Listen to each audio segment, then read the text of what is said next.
Assalamualaikum warahmatullahi wabarakatuh.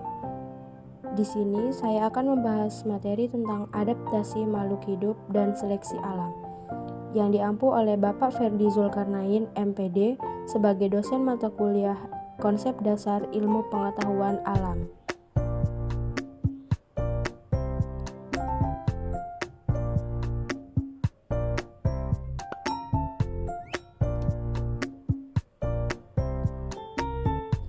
Izin memperkenalkan diri, nama saya Nurul Sofia, NPM 20 111003770, berasal dari kelas PGMIB, Fakultas Tarbiyah dan Keguruan di Universitas Islam Negeri Rading Intan, Lampung.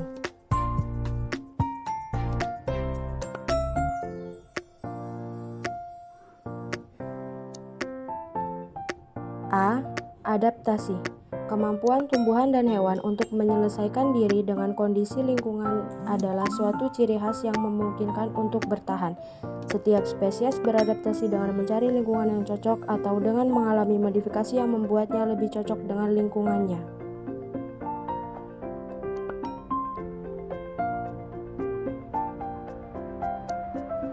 Adaptasi dapat berupa perubahan-perubahan secara cepat atau lambat tergantung pada kepekaan sel-sel atau sistem enzim terhadap indikator atau represor, atau juga merupakan hasil suatu proses mutasi dan seleksi yang berlangsung lama.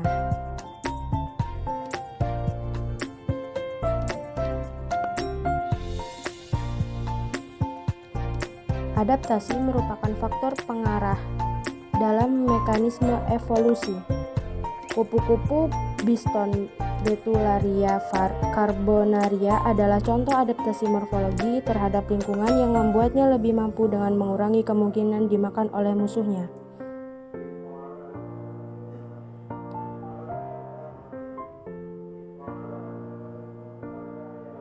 Pada tumbuhan, kita menemukan beberapa adaptasi fisiologi seperti batang berfungsi sebagai penunjang juga mengalami modifikasi berguna untuk menyimpan makanan. Contoh batang di bawah tanah pada kentang, gladiol, dan iris.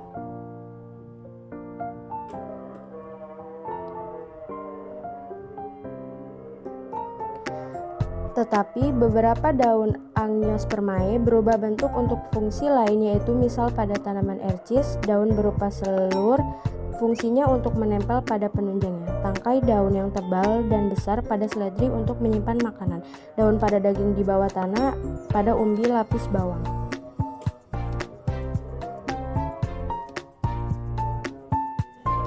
Adanya hemoglobin sel sabit dalam sel darah merah seseorang mengurangi kesempatan bertahan hidup di daerah tempat mamalia tidak beradaptasi, tetapi mempunyai nilai untuk bertahan hidup yang positif di daerah Afrika tropis terdapat mamalia umumnya berada.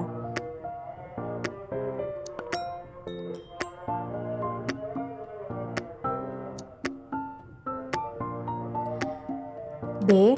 Seleksi alam. Pada tahun 1858, Charles Darwin dan Alfred Russel Wallace telah menyusun teori seleksi alam untuk menjelaskan evolusi makhluk hidup. Seleksi alam merupakan suatu faktor pengarah, yaitu menjelaskan adanya adaptasi.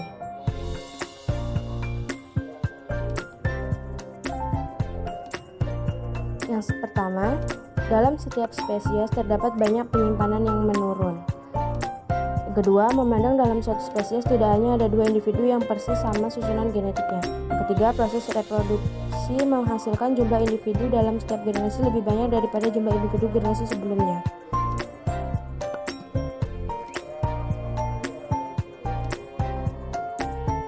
Dengan demikian, adanya perjuangan organisme untuk tetap bertahan hidup di antara individu-individu dalam spesies, sehingga timbulnya persaingan antra spesies yang terjadi antar individu-individu yang berada sifat genetiknya untuk memperoleh makanan, cahaya, air, untuk faktor lainnya yang penting dalam lingkungan.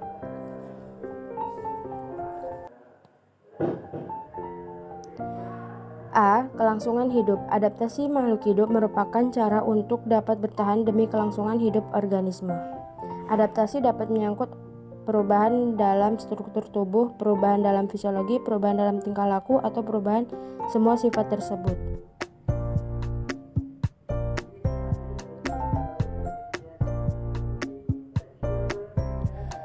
B. Seleksi seksual. Setiap sifat yang diwariskan yang membuatnya beberapa individu lebih menarik dari lawan jenis daripada individu lain akan menyebabkan lebih berhasil dalam perkawinan. Akibatnya, pada generasi selanjutnya proporsi sifat yang diturunkan akan lebih besar.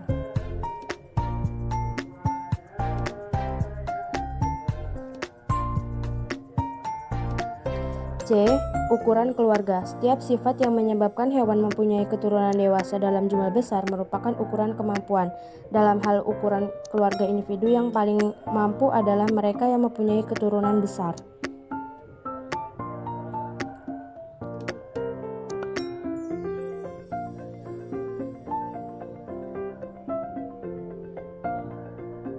Individu-individu yang dapat menyesuaikan dengan lingkungannya akan bertahan hidup.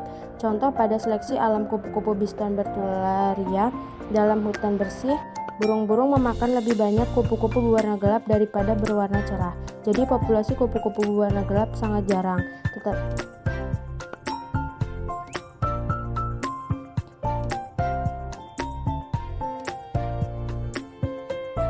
Teori seleksi alam selanjutnya dikemukakan oleh Jean de Lamarck pada tahun 1809, menjelaskan bahwa evolusi organik yang dikemukakan Darwin berdasarkan suatu gagasan, yaitu adanya perubahan-perubahan suatu individu yang disebabkan oleh pengaruh lingkungan dapat diturunkan.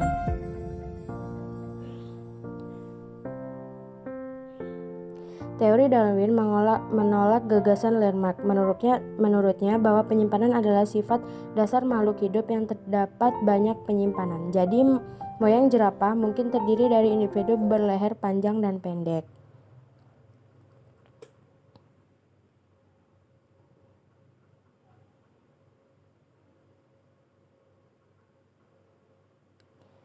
Sekian materi yang dapat saya sampaikan, kurang lebihnya saya mohon maaf.